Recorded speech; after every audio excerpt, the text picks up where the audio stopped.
I'm here with Karen Swanker at her home in Marco Island in Florida. So Karen, it's always a pleasure to spend time with you.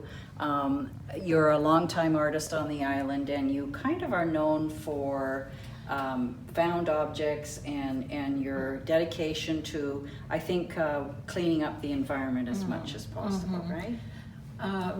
Yes, pretty much so.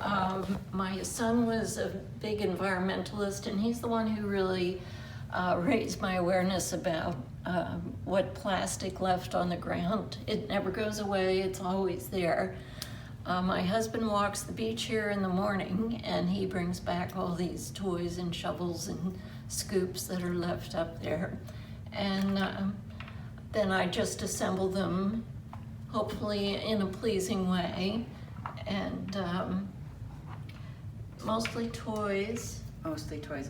But, you know, you've got some little curiosities here. You do have a soother in here. Right, a little baby's here. You know, a binky in there, yeah. Right. But it is amazing to think the amount of these things that are left on the beach. Yes. On one level, they're used to create interesting art.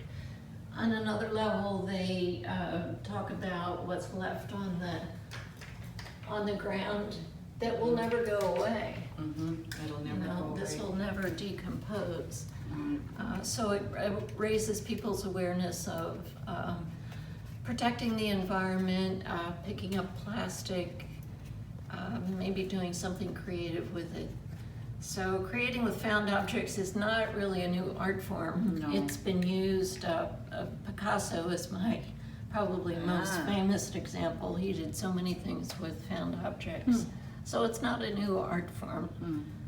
But it is new for our times, for our contemporary times. Exactly. So in terms of your creative input, do you start with things on your dining room table and space them out, or do you just begin to put things on? They're glued on, presumably on some kind of a backing, right? Probably mostly glued, but the background is wired on to give the piece some good support. And then the pieces are laid out. I try and put colors that are complementary together. The blue is next to the yellow, the orange is on top of the blue, the greens and the reds together. So it kind of, here's another orange and blue together too. So the complements give kind of a little vibration of color. Even subtly, there's a little green turtle on top of a red top, and they're complementary colors. I think that's why it's so striking, because the color composition works, right? Right. Can we go over to this one, Karen, Sure. just for a second? Sure. This one's really fun as well, and you've got characters in here that every kid would recognize. I know.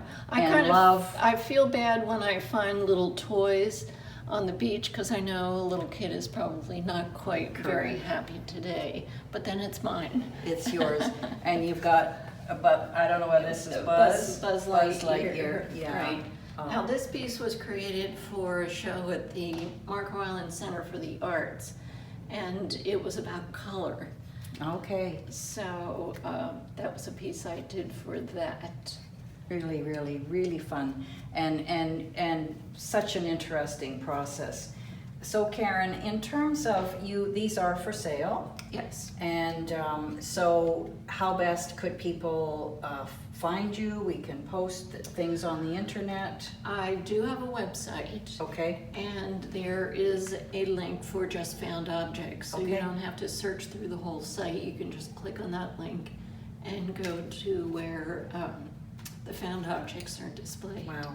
Well, I can't imagine that this wouldn't be any more pleasing for a grandparent to purchase it for a grandchild, and have it go in even in a guest room down here on the island, or in a child's home elsewhere.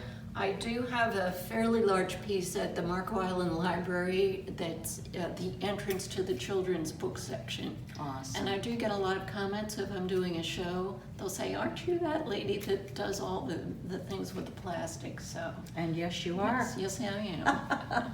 Well, thank you very much, Karen. It's always great to spend time with a My pleasure. creative genius like Karen Swanker. Thank you so much for joining us. Thank you.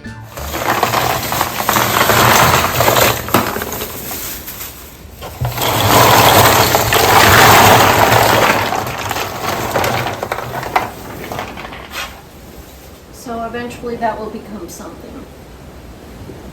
These are caps off of children's drinks. They're mixed in with caps that every time I throw away something that has a lid in it, I save the lids.